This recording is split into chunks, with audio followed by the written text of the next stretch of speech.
Buenas noches a toda nuestra audiencia, bienvenidos a las 8:45. Vamos a arrancar Cristian Castillo y Juan Luis Font. Bienvenido, Cristian. Muchísimas gracias. A esta discusión con el ministro de Finanzas Públicas. Señor ministro, gracias por acompañarnos. Yo voy a decir que son cientos de miles los guatemaltecos que están interesados por conocer en este momento en qué consiste ese proyecto de reforma tributaria del cual ha hablado ya el presidente de la República, aunque de una manera bastante general e informal, y se ha tenido conocimiento de las discusiones entre el propio Ejecutivo y el Congreso. Gracias por acompañarnos y Cristian tiene la primera pregunta para usted. Muy buenas noches a toda la audiencia. Señor ministro, bienvenido a este espacio. ¿Hay posibilidades de hablar algo más allá de una reforma tributaria como la del 2012 o estamos en una posibilidad únicamente de afectar el tema de ingresos tributarios del Estado? Vamos a ver si comprendo la pregunta. ¿No? En general, aclarar que la agenda del gobierno sigue siendo la misma que tenemos desde el principio del gobierno. Transparencia, eficiencia de gasto, implementar la ley de contrataciones con sus reformas y todo lo que eso implica, priorizar en las áreas clave, capital humano, infraestructura, seguridad. Esa es la agenda que tenemos hasta ahora. Y el país como país ha venido avanzando de manera importante en los temas de transparencia, apertura, sistemas de gasto, etcétera. Inclusive lo que hemos estado viendo, o sea, cuando uno tal vez lo mira desde adentro siente que el país no avanza, pero dos ejemplos importantes que yo pienso que son extremos.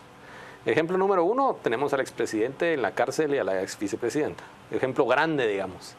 Ejemplo pequeñito, el otro día el tema de los trompos famosos.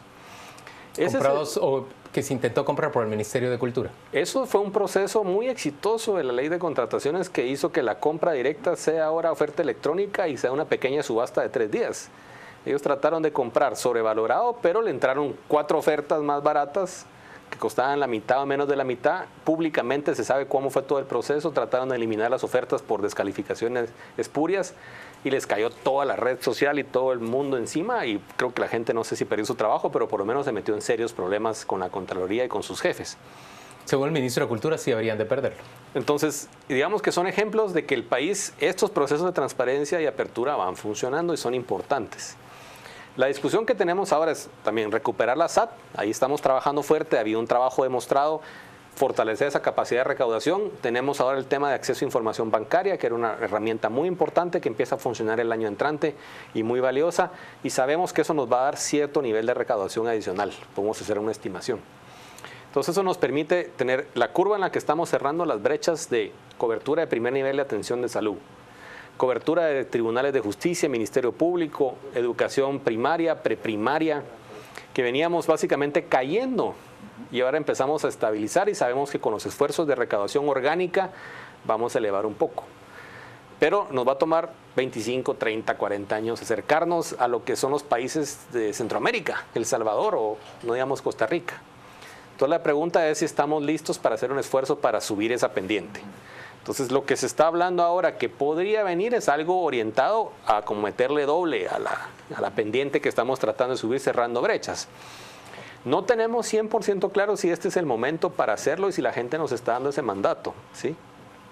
Hemos estado evaluando opciones, en todo momento hemos evaluado alternativas, porque no son ningún misterio, digamos, el tema de cuáles son las alternativas y sí tenemos prioridades. ¿Y cómo se establece si la población aceptaría de buen grado o no un incremento de impuestos? Bueno, precisamente tenemos que salir con una propuesta, a ver cuál es la reacción que también hay en el Congreso, cómo se puede comunicar correctamente que estamos listos para hacer ese esfuerzo adicional y es básicamente poniéndolo sobre la mesa. Como usted dice, hay relativamente pocas opciones para desarrollar una modificación e incrementar los ingresos del Estado.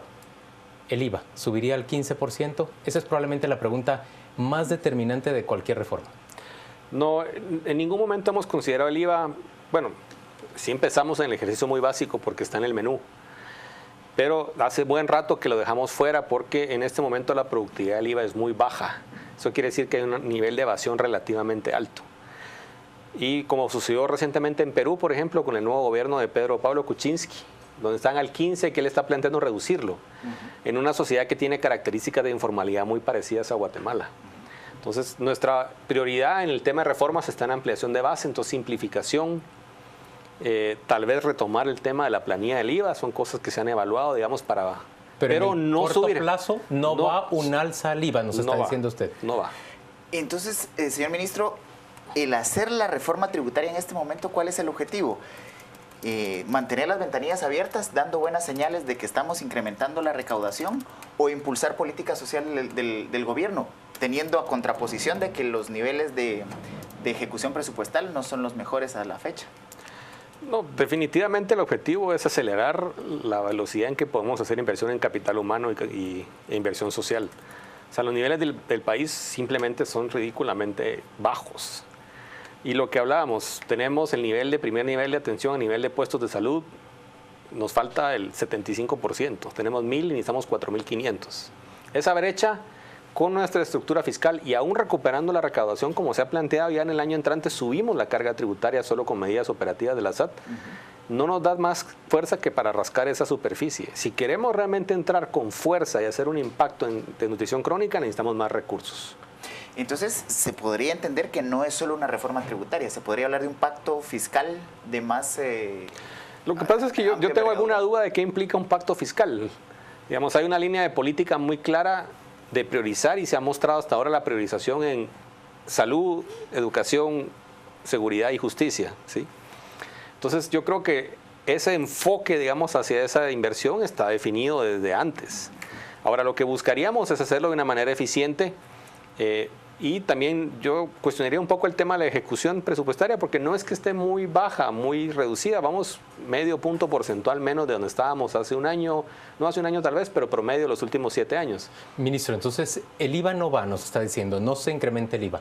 ¿Cómo se modifican las tasas al ISR en la propuesta que prepara el Ejecutivo? ¿Ya hay una idea concreta? No, no hay una idea concreta. Lo que sí estamos anticipando es que estamos viendo cómo fortalecer fuertemente, cómo fortalecer de una manera fuerte y contundente el régimen general del ISR, que es el régimen de utilidades, ¿sí? Versus el régimen optativo, que es el régimen que se paga sobre ventas brutas, ¿sí? Que de alguna manera son dos regímenes cuya interacción ha generado un debilitamiento del ISR. Entonces está muy dirigido a fortalecer ya avanzamos con el tema de acceso a información bancaria, sentimos que la SAT evoluciona a poder controlar mejor contablemente el tema de utilidades, entonces vamos a tratar de fortalecer y con eso generar un aumento en la parte de impuesto a la renta. ¿Propone cambiar la renta territorial por una renta mundial? Es decir, que guatemaltecos que generan dinero acá y luego lo trasladan a otras plazas paguen también impuestos sobre la renta por esos fondos. Esa es una alternativa que no hemos visto todavía en detalle. ¿Regalías? Es algo que estamos viendo. Ya hubo un cambio el año pasado, estuvieron vigentes un tiempo, ya se viene discutiendo hace rato, hay unas propuestas del ministerio, vamos a ver si es algo que podemos incluir. Ministro, 3 quetzales por galón de gasolina, ¿esa es la propuesta para un impuesto a combustibles? ¿Es en torno a los 3 quetzales que se discute o cómo se discute? No, generalmente como lo discutimos es diferente. Si se evaluara un tema en el tema de gasolina, nosotros pensamos que hubo una caída importante en los precios, que no ha sido trasladada a los usuarios, ¿sí? Por ejemplo, no hubo cambios en costos de fletes, en costos de productos, en costos de pasajes, en costos de esas cosas. Entonces hay alguien que está capturando ese espacio, digamos, y ese espacio de rentabilidad. Ese diferencial favorable. Y también pensamos que si el impuesto evolucionara debería poder seguir la curva de precios. Quiere decir que si suben otra vez los precios debería reducirse el impuesto y si baja. Pero no hemos hecho una elaboración todavía concreta porque estamos evaluando las figuras jurídicas que permitirían eso de seguir los precios y funcionar de manera anticíclica. ¿Cómo se aborda la informalidad? Uno, pensamos que dentro de todo Guatemala tenía una innovación particular con el tema de las facturas deducibles de la planilla del ISR de individuos. Nos parece una idea que en su momento se perdió por sugerencias del Fondo Monetario y todo que decían, pero yo creo que era una innovación muy guatemalteca y cuando la gente venía de fuera decía, ¿por qué dan el NIT y sus facturas? Yo pienso que era una innovación bonita que ampliaba la base y hacía que la gente reclamara más facturas. También se está ampliando y se está fortaleciendo la factura electrónica para poder implementar los proyectos que trae la SAT de hacer factura electrónica a nivel prácticamente universal, ya de manera obligatoria. Eso es muy importante para ampliar la base. Se le está dando un poco, pensando en fortalecer un poco el mecanismo de pequeño contribuyente, haciendo que sus facturas, si bien no generan IVA, sí sean acreditables en el tema ISR en relación de dependencia. Y se están evaluando alternativas, por ejemplo, como que la SAT pueda apoyar a las municipalidades con la recaudación únicamente del tema de UCI, ¿sí? No con la administración y gestión, sino solo con la recaudación. Entonces, intercambiar bases de datos y poder tener bases de datos cruzadas y recibir los pagos a través de la SAT con su plataforma electrónica. Eso amplía la base y amplía los mecanismos de control. Ministro, hay muchas preguntas que están entrando de parte de nuestros televidentes. Vamos a ir a la pausa comercial y vamos a volver para plantearle algunas de ellas, pero le dejo esta para que usted prepare la respuesta. Dice Ana Secas en Twitter: al afectar el ISR, lastiman a los que ya tributan, dice ella. ¿Por qué el 30% de la población debe seguir manteniendo a todo el país? Vamos a la pausa comercial y volvemos dentro de muy poco. Entonces, ni el 30%.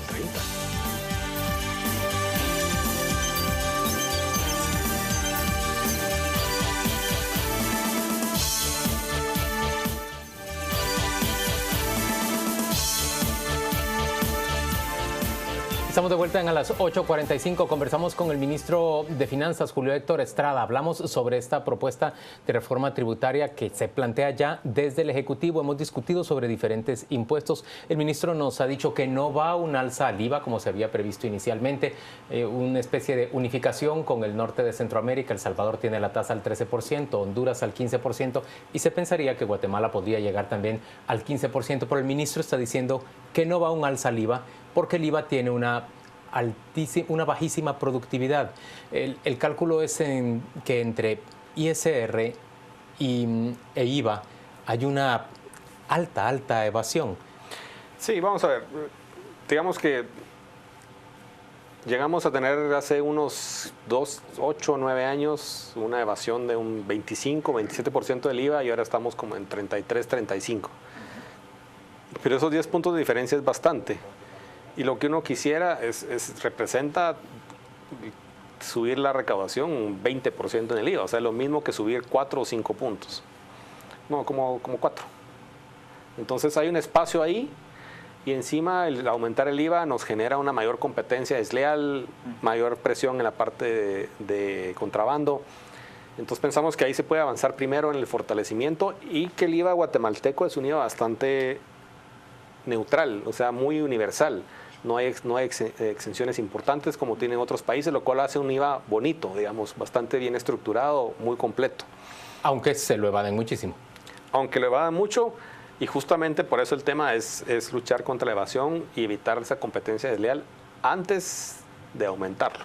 Entonces eso es algo que habrá que retomar tal vez más adelante con otros. Del impuesto a los combustibles, ministro, usted nos ha dicho que no ven un incremento, una carga que vaya a colocársele a cada galón de combustible que se venda, sino que creen que debe buscarse el diferencial que ha quedado en manos de transportistas y de otros agentes económicos entre la baja en el mercado y el precio que se ha mantenido semejante para los usuarios. A mí me cuesta todavía entender y me cuesta creer que no se le vaya a cargar al consumidor final 1, 2 o 3 quetzales más por galón. Pero le pregunto, telefonía móvil, ¿se está contemplando un impuesto para la telefonía móvil y un impuesto para la distribución del cemento más alto que el que ya existía? Yo creo que todo el mundo pregunta por esos impuestos porque ya estuvieron en una propuesta anterior. En la que aprobaron el Partido Patriota y Líder. Con la propuesta de presupuesto y que después la Corte de Constitucionalidad votó por su... Además preguntamos por esos impuestos porque no tenemos mucha más creatividad, ministro. También le puedo preguntar sobre el impuesto a las transacciones financieras, pero cuéntenos usted cuáles más hay. Hay más cosas, digamos. Lo que sí es que el espacio en Guatemala de tributario está bastante restringido por resoluciones previas de la Corte de Constitucionalidad. Y hay varios impuestos que ya están bastante cerca del límite. Entonces tampoco la gente debería esperar algo ni grande ni muy impactante porque no hay mucho espacio donde moverse. Lo que queda son temas precisamente que puedan ayudarnos a ampliar la base, facilitación, mejorar el tema de factura electrónica, hacer que la gente participe y tenga interés en, sí, tal vez tener una tasa de impuesto más alta, pero luego poder deducir las facturas del IVA y con eso ayudarnos a ampliar la base. Los otros temas son temas como parte de todo un paquete, pero no estamos tan lejos como para decir esto entra o esto no entra. Ahora, señor ministro, políticamente hablando de la viabilidad de una reforma en un Congreso que aprueba la ley de conservación de empleo y ahora le tocaría aprobar una reforma tributaria. ¿Cómo se mueven las correlaciones de fuerzas adentro del Congreso? Ese punto es muy bueno, porque yo quiero aclarar un mito muy importante y lanzarle un reto a analistas y formadores de opinión, que suelen decir que en Guatemala se puede resolver el problema tributario evitando y quitando exenciones. Sí, así es. Muchos lo dicen, lo están diciendo en redes sociales ahora. El total de exenciones hoy en día, después de la ley de conservación y empleo, de inversión y empleo, no llega a 200 millones de quetzales al año la exención completa de esa y la de zonas francas con las empresas que existen hoy en día. O sea, eso es todo lo que queda. Muchas personas también creen que puede mejorarse la administración de los fondos reduciendo salarios en el Estado. ¿Puede usted hablarle a nuestra audiencia de cuáles son los montos en términos generales de los salarios en el Estado y si cabe una reducción? Yo creo que eso no es el camino correcto. Yo creo que el camino es por el lado de la productividad de la gente, pero la mayoría de salarios del Estado están congelados desde hace mucho tiempo. Un médico gana 6,000 quetzales, un director tercero en el Ministerio de Economía a cargo de negociaciones comerciales gana 8,000 quetzales. Son sueldos tal vez importantes, pero que no se comparan con los sueldos en el sector privado. Hay que hacer un análisis de cuánta gente tenemos, cuánto gana un maestro. Un maestro en el nivel más bajo escalafón no llega a 3,500 quetzales al mes. Un guardia de sistema penitenciario está apenas arriba del salario mínimo. Los policías se les acaba de dar un bono y entonces con eso tocaron los 4,000 quetzales de sueldo. Yo creo que hay eficiencia que hacer, hay problemas de corrupción que todavía hay que resolver, pero no pasa por reducir el tamaño del Estado. ¿Cuánto aspira usted a obtener de una reforma fiscal?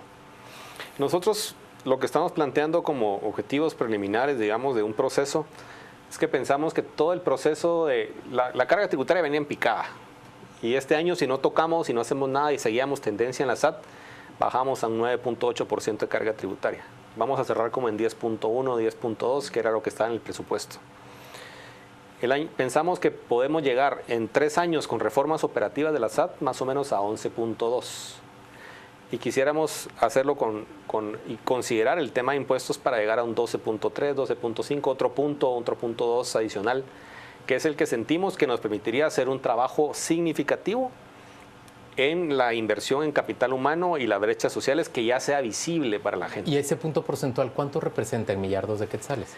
Es más o menos 5,000 a 6,000 millones de quetzales. Entonces usted está hablando de que el grueso tendría que provenir de un impuesto bastante amplio, es decir... O una combinación de varios pequeñitos, o sea, no tiene que ser... Porque vía ISR es difícil que usted obtenga una suma semejante. No, pero hay que ver. ¿Pero qué le puede pedir al ISR usted? ¿2 millardos? ¿1 millardo? No, depende mucho de la estructura. Por eso digo que la estructura del ISR tiene unas características muy particulares en multirégimen y un arbitraje que hay entre los dos regímenes. ¿Y esa discusión se va a dar en el Congreso al mismo tiempo de la aprobación del presupuesto 2017? Pues estamos innovando. ¿Cuándo se va a presentar al Congreso? ¿Cuáles son los planes del Ejecutivo? Eso no está definido. La verdad es que estamos hablando de tener una discusión, de presentarlo, de validarlo, digamos, con algunos expertos. Validarlo con expertos, pero no abrirlo a un diálogo nacional, nada de discusión en gobierno abierto. Tal vez utilizamos la metodología de gobierno abierto, es una decisión que todavía no hemos tomado completamente. Yo veo que ustedes ya están discutiendo con diputados en el Congreso, ministro. Bueno, pero es que eso es normal, ¿sí? No digo que no lo sea, pero digo que eso adelanta ya bastante las cosas. Definitivamente lo que estamos viendo con ellos hasta mucho le hago también, cuentas, veo 77 votos a favor de su reforma fiscal, 3 le hacen falta.